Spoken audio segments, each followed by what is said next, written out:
So we are recording now. Welcome, class, the appraisal class from FIU. Thank you if you're watching it live. If not, you can go back and watch the archive recorded session. Today, we're going to have our first interview, live interview with Ralph Pena from Colliers International Valuation and Advisory Services. Ralph is the managing director of our Miami office located here in Miami, Florida. Ralph, thanks for taking your time today and sharing your story with us. And my pleasure. I know you're busy, and I really appreciate it. So, Ralph, tell me about yourself. Tell us your origin. Tell us where you went to school. This class is based on appraisal, so it is in their real estate curriculum. If you want to get a real estate degree, FIU undergraduate degree, it's a core class. But also, I have a lot of students from other major universities across Florida who are taking it as an elective. Maybe they're finance majors, maybe they're whatever have you. But so we're trying to base the questions and base the conversation around appraisal and real estate and the journey. So I would like to hear your journey, what school you went to, what brought you into commercial real estate, how did you end up in appraisal, and different companies you've worked for, and put me up to modern day where you're at. I'm actually a second generation appraiser. I got into the business really outside of college. I went to college in FIU. I was originally a history major. You're an alum.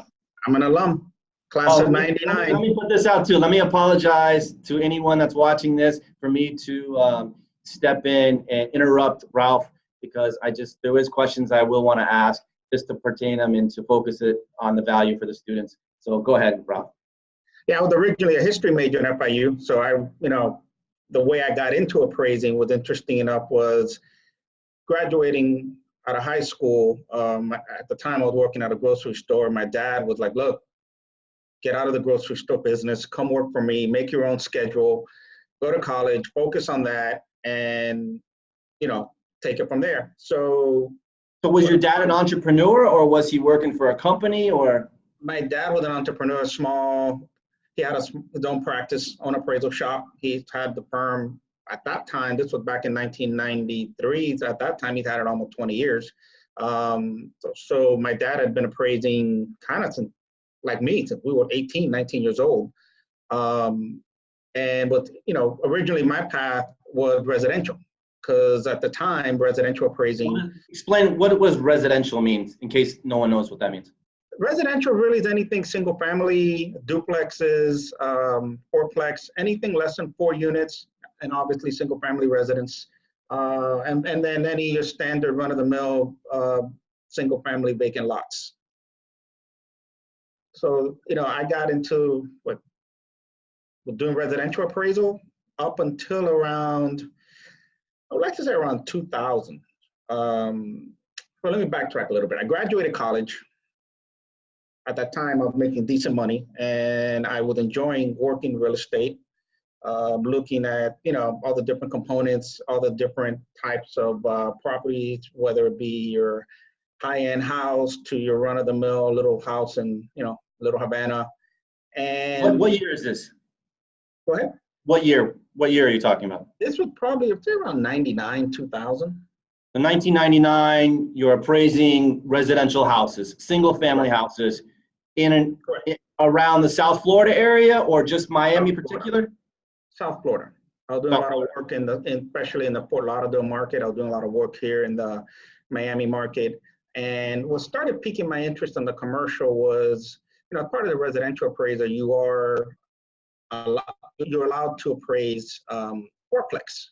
And fourplex meaning there's 4 units under one roof. Under one roof. So you could strictly just do fourplex. That's the max. You can't, as a residential appraiser, you cannot go beyond 4 units. Once it goes into 5 units and up, it's considered commercial. So if I want to buy a house and I'm going to put a mortgage on it, put some debt on that house, the bank tells me, Dave, you need to get an appraisal. They hire you. How much does that appraisal cost? At that, somewhere around $275, $325, give or take, depending on, whether where it's located. Okay, so how much are you making off of that $275? At that time, was 50%. So what, roughly around what, 135, give or take. Let's just round it out. And what's 137. the average income as a residential appraiser? Well, a good residential appraiser can Of make course. good money. I mean, you're talking about once you have all your data in place, you can knock out 3, maybe 2 reports a day if you have good, solid market information and you have. You're making $300 a day? Give or take, I would probably say less than that, but around that. So that's what, 300. 90,000 a year or something? Yep. Yeah, that sounds about right. A good residential appraiser. Okay, sorry. So you graduate 1999, FIU. Right, right. And I was still focusing on the residential side. And then, like I said before, as a residential appraiser, I was doing the 4 units, and it kind of piqued my interest on the multifamily side. And my dad was doing some commercial, and he had a gentleman in his firm that was doing most of the commercial work. I reached out to him and I said, look, I'm getting a little bored on the residential side because I'm, obviously single family houses, a house is a house, and then I started venturing into these little fourplexes, duplexes, which are 2 units as well. They have income components. And it was different. It was different than your just average single family house. And At this time, you're still working for your father? I'm sorry? At this time, you're still working for your father? Correct. I was still working with my father. I started building my own clientele. So I was getting my own business. So I was kind of had my own shop within his shop. And that's kind of why, I worked for my dad in a nutshell for 17 years. Wow. So at that time, I started getting interested in commercial. And throughout this whole journey, my dad kept on telling me, listen, once you graduate college, consider, if you're going to stay in this business, consider becoming an MAI. Now, I had no idea what an MAI was. What is an MAI? Can you explain MAI that? is a designation through the Appraisal Institute. The acronym is really Member of the Appraisal Institute. That's kind of what the acronym is for it, MAI. And I had no idea what it was at the time. I always like a designation that focuses on commercial real estate. Right. I always like to use the analysis or the equivalence of an accountant becoming a CPA. Correct. That's a very good analogy. That you just summed it right up. So throughout this journey,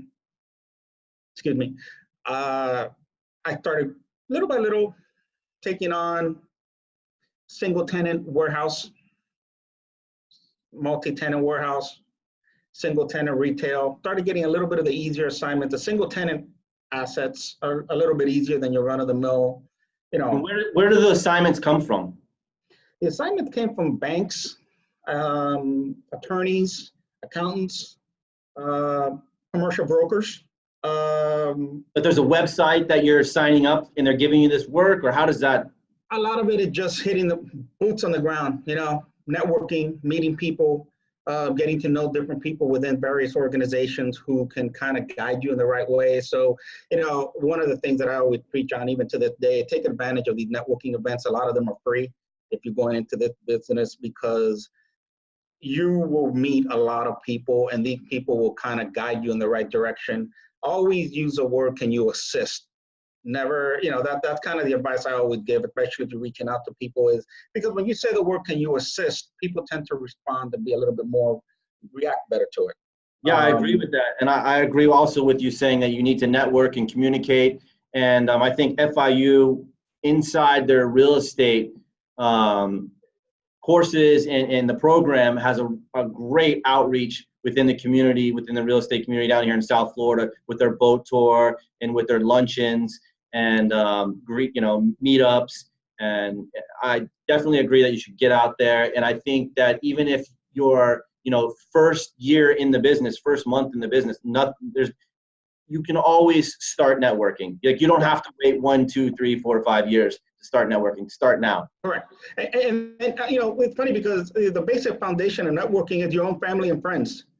People don't realize, a lot of times what their friends do, or their dad friend or your mom friend, all these various individuals within their own little organization, that they don't realize, oh, wait a second, my mom best friend is a financial analyst for Ocean Bank. Let's just use that for an example. Well, right there, you have a little interest into Ocean Bank, and she knows people within Ocean Bank that can get you approved with Ocean Bank. So sometimes, you don't realize that sometimes within your own group of friends and family, you already have your own little network. So you worked for your dad for 17 years. When does that?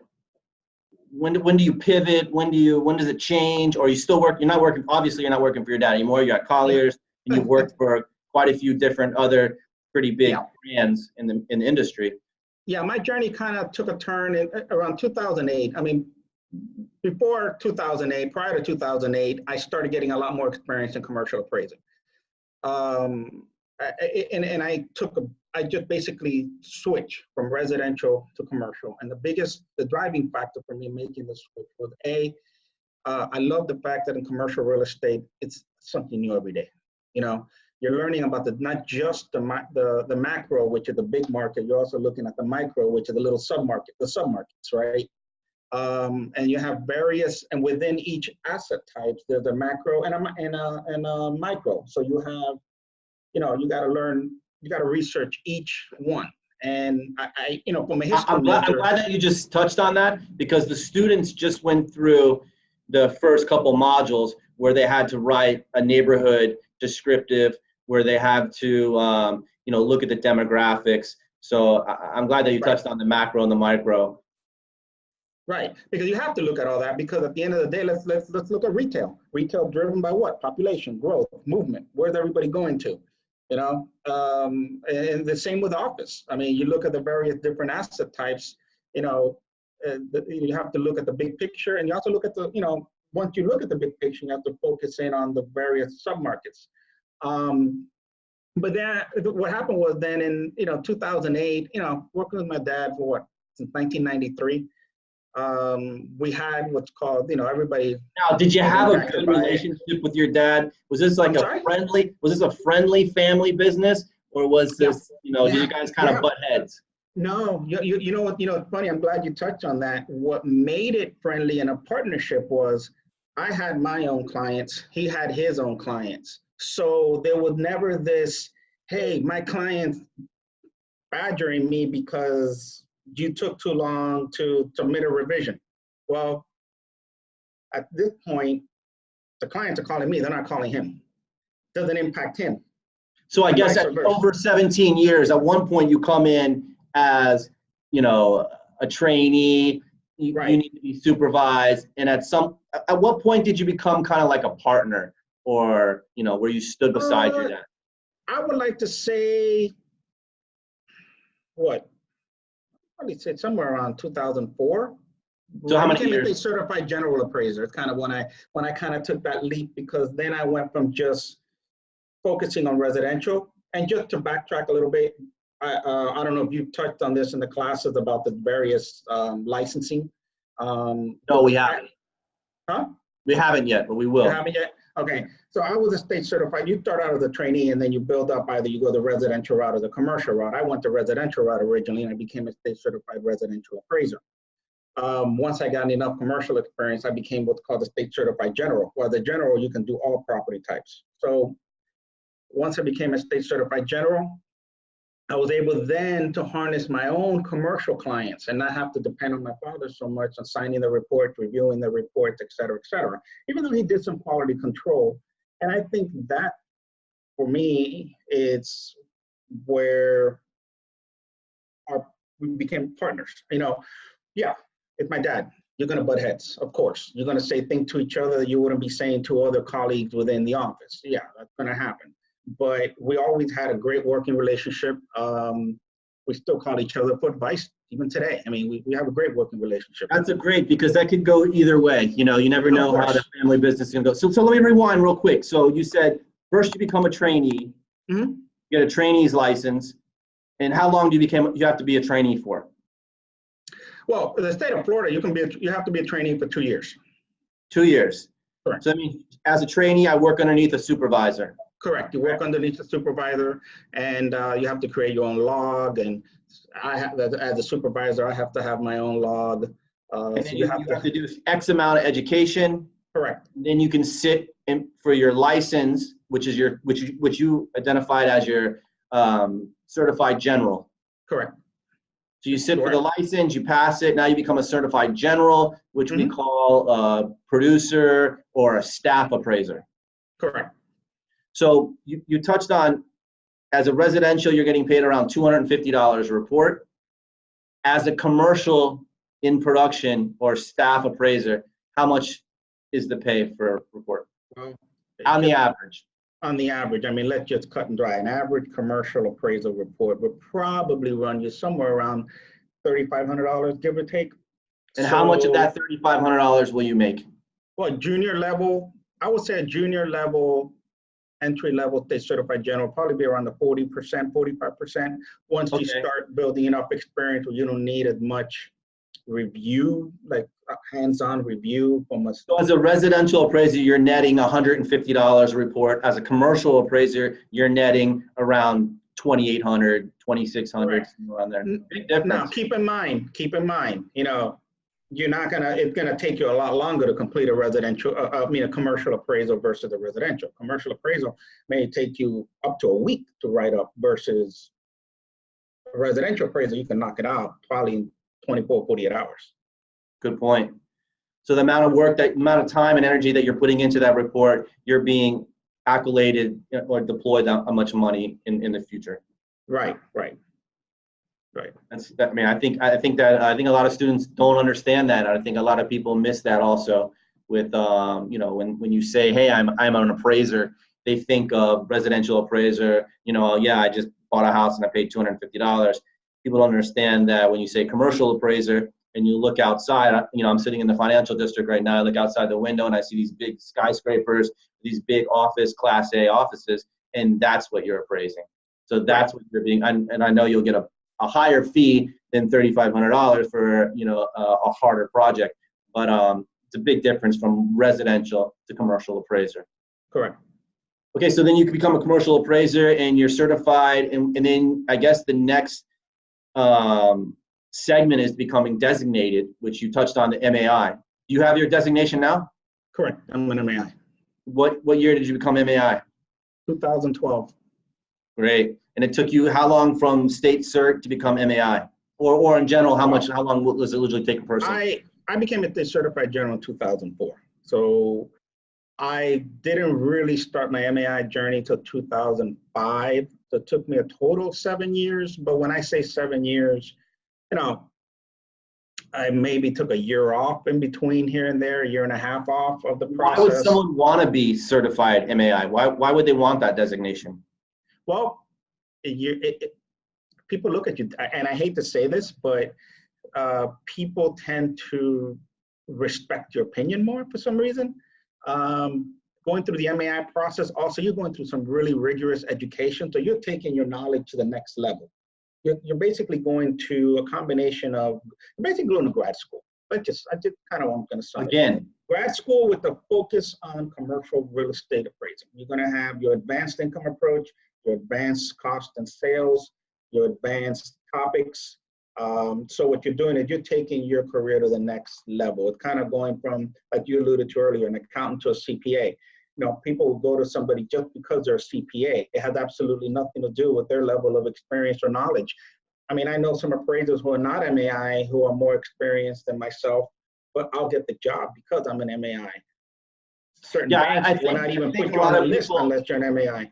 Yeah, I agree. I think a lot of people don't understand how much education that a designated MAI appraiser goes through, especially if they went through undergrad and then they went to grad school and then they became an appraiser and then they get their designation. Many years of education and you know, working on real estate. So okay, so you're designated. You're, you know, bringing in the commercial work with your father. 17 years. When do you step out? I'm going to correct you there. I was not working with my dad when I became a designated appraiser. Okay, so but you were state certified when you. I was a state certified general. Yeah, I in 2008, going into 2009, which everybody in this market, and actually everybody in real estate as a whole, was impacted by the recession. I think everyone in probably the world, you know, the recession was pretty global. Yeah, I mean, we're talking now 11 years ago, so half the people, I mean, some of the people probably in this class were either, you know, high school at the time or, you know, Yeah. So it's a little, some of maybe the older folks, and when I mean older, I mean people in their 30s probably, got a little taste of it, trying to find a job during that time. So when that came, the recession hit, obviously business dwindled. And at that time, I was in a crossroad where I wanted to take my career to the next level. And my wife and I at the time, we were talking, and we wanted to have a fresh start. And an opportunity came up for me in Washington, D.C., interesting enough. And the reason Washington, D.C., I bring it up, my sister lives out in that market. So it's not, and my wife had a cousin out there. Mm. So we're like, well, if we're going to have a fresh start, let's make an adventure. We didn't have no kids at the time. Let's just go. So I started working for a small mom and pop commercial firm in Washington, D.C. And that was in 2009.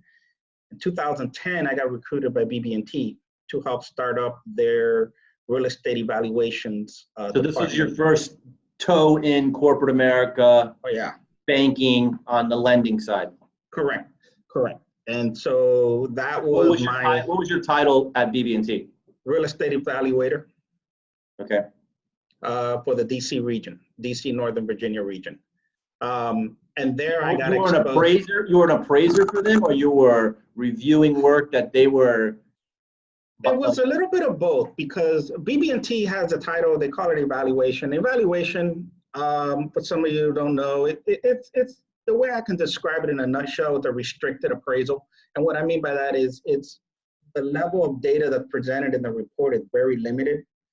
However, the research and the value derived to it's the same whether you would have done a full-blown appraisal. Okay, so let's touch on that real quick. So with appraisals, you have what different types of appraisals you have now? Evaluations, right? Well, according to there's only two types of appraisals: summary and restricted. So let's start with that. Summary is your full-blown appraisal, but they don't even call it summary anymore. Correct me if I'm wrong. I think it's just appraisal report. And then there's a restricted report. The appraisal report is your full-blown, detailed, how did Miami become Miami? All the trends, all the meats and potatoes you will see. 100-page plus. 100-page, 200-page. I believe they call it a narrative appraisal. Narrative appraisal, correct. And then the difference between a narrative and a restricted is the level of research is the same, except the presentation, what you're reporting is different. So you're going from 200 pages to probably 30 pages. The rationale being is the client already knows enough. They have enough data within their database that all they care about is what are the comps, what are the rents, what are the expenses, and what's the value. That's it. They don't care about anything else because they have everything else in their books. So now you're working for BB&T, and you're talking, and what you just touched on was income.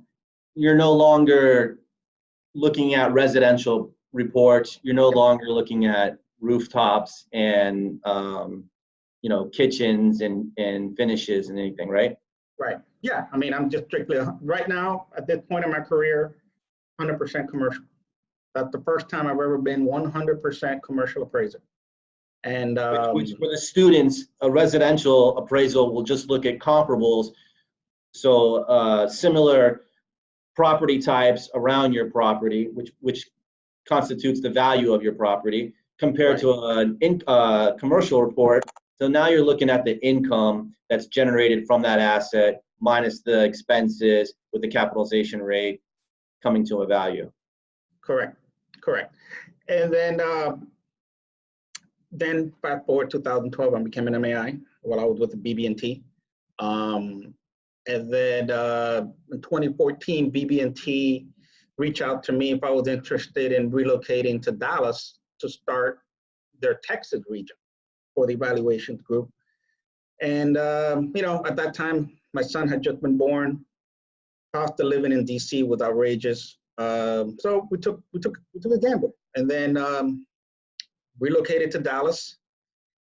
Interesting enough, 1 year in, I was approached by this firm called Ready Capital. Ready Capital, I had never heard of them before, to help start up their appraisal department. Now, the Ready Capital is a bank, is private equity, or? Ready Capital is a commercial lender. They have they're a seller servicer for Freddie Mac. They also they do specialty finance where they have their own commercial lending. They also they have a commercial lending platform. They also have a bridge lending platform, commercial, and an SBA platform as well. So you leave BB&T to go to Ready Cap. What is your title now? I'm sorry? You leave, well, you actually left Washington to move to Dallas. You're leaving. Dallas, I was with BB&T as the real estate evaluator, then I moved to Ready Capital as the appraisal manager. Okay. Now, what's interesting there is I was given the task of starting a department from scratch, which would be new vendor list, review appraiser. I mean, I was just basically given this started Had you department. ever done this before? No. So you No. so you just jumped in, I jumped guns in. blazing, and took on the challenge. I took on the challenge. I mean, the way my point of view was, there's nothing here now. I mean, it just clean slate. It's mine. I can make it the way I want it, mold it the way I want it. And what was interesting here, which my career took a little bit of a turn in a positive way, was I was now in the lending side. I was getting the point of view from a lender, which I had never been exposed before, because prior to this, my career, I was just an appraiser, right? You submit your report, they give you a little bit of revisions, move on to the next one, right? Now you're the client. Now I'm the client. And I started now getting a different point of view, how the client look at it, how they underwrite their loans, why they, sometimes pick up the phone and call the appraisers ahead of time and say, hey, can you give me some data for the Miami market for, let's say, Coral Gables office? We want to know what your typical cap rate, what your typical rents are, what the vacancies, what are the operating expenses, percentages, et cetera, et cetera. And in the past, for me, it'd be like, why are you bothering me? You guys have all this information. Well, little did I know that if you are receptive to it as the appraiser, you start building relationships, right? And if the lender starts developing that trust and you start giving them valuable data, well, guess what? You won them. So you're going to start getting business, and you're going to be loyal, and they're going to be loyal to you. And when you get a firm like a Ready Capital, where there's no banking regulation per se, where you just, hey, what's the fee? If it's reasonable, here's the assignment. We just need to report back within 2 weeks. Now you better turn that report back within 2 weeks. And if anything doesn't jive with what you told them in the front end part, which can happen, because sometimes they'll wait a month or two, let them know. No surprises. And throughout the journey, it's funny because I went from not just appraising, I got lumped into the environmental side, where I was looking at phase 1 reports, phase 1, by the way, is when they go out into the sites and do a deep dive into the property, make sure there's any environmental issues, stuff that I've never been exposed to before. Contamination for the soil and stuff, right? Exactly. Correct. Laundry Dry cleaners. Yeah, exactly. And then, going into the PCA side, PCA property condition reports. To sum it up, I call it a home inspection for commercial properties, which is actually a very valuable document for appraisers, because it tells you any deferred maintenance. It'll even give you all the snapshot of how many parking spaces, the condition of the parking lots. It's a very valuable report. So I'm in the belly of the beast. I'm seeing everything here now, how the moving components, how a deal goes from picking up the phone, talking to the client for the first time, all the way to the finish line, and even beyond the finish line, because the finish line is closing. People think that once a loan and closes, that's it, move on to the next one. No, that's not how it works. So, and throughout all this, I was with Ready Capital for about 4 years. How big did you grow the team? We grew to about a team of about 5, and it wasn't just appraisals. I mean, I had somebody that assisted me with review appraising and vendor management. I was given the task of managing the insurance, so I had an insurance specialist on my team. I had somebody who all his job was to go out and inspect the property for the lender to make sure they were in good condition. I was an advisor. So for having not to know anything about ReadyCap or the lending side really, and building this team, how do you think you fared? Did you do a good job, or if you're looking back at it now? I think I did. I think I did a good job, and I think for me, what was a testament to What's the lesson for the students we can I'm give? sorry? What would be the lesson for the students? Lesson to the students would be listen to, be aware of, just because somebody had less experience than you, listen to them. Just listen. Always have an open mind. Just if it feels good and you just do it. If you have the confidence, self-confidence, just do it. I mean, at the end of the day, the worst thing that can happen is somebody tell you you did it wrong. And if you did do it wrong, that's fine. It's okay. You're going to make mistakes and you learn from them. Just learn from your mistakes. There are many times where I would just be like, I don't know what the hell I'm doing. Boom. And then I would get, hey, you did this wrong. Oh yeah, okay, yeah, I'm sorry. Here, let me fix it for you. Lesson learned. Next time, I'm not gonna do it again. Ralph, we're doing these interviews because we're actually going to incorporate this into the curriculum where the students have to answer a discussion question amongst themselves, and this is a chance for them to talk amongst the other students and network and communicate. So we're about to ready to wrap it up, but at the end I will ask you, I'm going to let you pose the question to the students.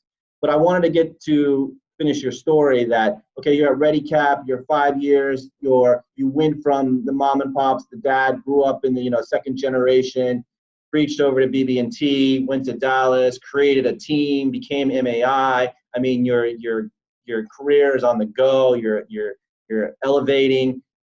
How'd you make it back to Miami?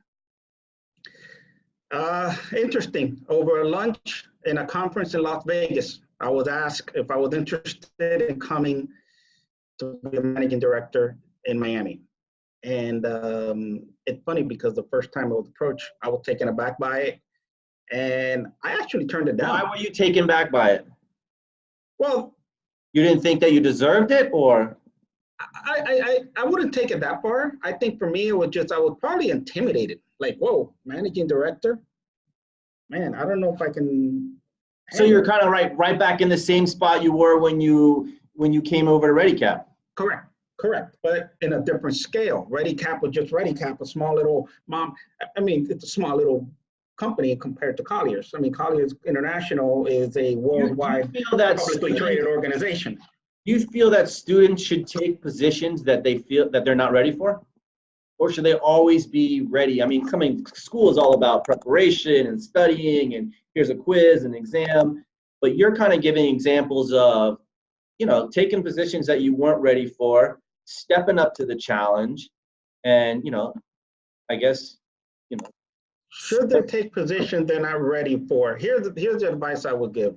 If you're going to take a position that you feel you're not ready for, just make sure it's within your wheelhouse. In other words, if you're into real estate and you're jumping into position within real estate that you feel you're not ready for, go for it. What the hell do you got to lose? At the end of the day, you make it or break it. Now, if you're in real estate and they offer you a position in accounting, stay within your wheelhouse. And I think that was the advice I would give you. At the end of the day. So you moved to Miami, you become the managing director of the valuation component of Colliers International. How's it going? How you doing? It's been good. Interesting ride. I mean, I started in May. We're building a team. I mean, we have now total, including myself, 5 individuals. It's I'm up for the challenge. It's been a fun ride. I mean, this so far been going in the right direction. It just felt good. I mean, it felt natural for me to come back. I mean, so far it's interesting. It's funny because it just like I don't feel out of place. I don't feel overwhelmed. I don't feel like I don't belong here. It kind of just gelled. Like it's been a smooth ride so far, knock on wood. No, I mean, look, your story is very inspirational. You come from, you know, a mom and pop shop, and now you come full circle back to where you grew up, you know, and being interviewed by your alma, your from FIU, and you know, it's very inspiring. I think definitely on my side, and for the students too, to watch a person's career elevate like you did and take chances and actually have to move out of your comfort zone into another state, into different companies, into different parts of real estate, even though you stayed into real estate, and get the opportunity to move back home into a big position. And cheers to you, man. It's Thanks, great. man. Appreciate it. Yeah, and, you know, take chances. And another advice I would give: stay humble. Stay humble. Don't forget for where sure. you came from. Always don't forget where you came from, because you know There's enough ego out you there. can be on the mountaintop and all of a sudden you go, boop, you know, just and never burn bridges. Never. Well said. Well said. So what's your question for the students? What do you think that would be a good discussion question so they can talk amongst themselves and you know, spark up some conversation? That, you know, I've been thinking about this one. I would probably say, what sets Miami apart from the other major cities in Florida? I mean, Miami is its own. Everybody has their own version of Miami, what they call Miami. What is Miami? Everybody like to pound their chest. They're from 305, et cetera, et cetera.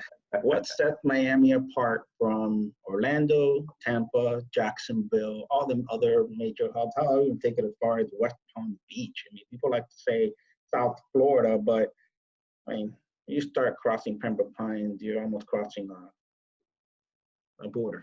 So. No, I agree. Hey, look, I'm from Palm Beach County. I grew up in Jupiter. You know, we always, for forever, we said that Miami is its own country. It has nothing to do with Florida. So I think your question is perfect to give to the, you know, to put out there for the students. So students, you heard it. Ralph wants to know, what do you think? What do you think's different with the Miami Metro compared to all the other different metros in Florida? Let's get those answers in that discussion section. Ralph, hey man, thank you very much for sharing your time, sharing your journey, sharing your, you know, your adventure in real estate, and pleasure was ours. Thank you. Same, appreciate it, guys. Thank you.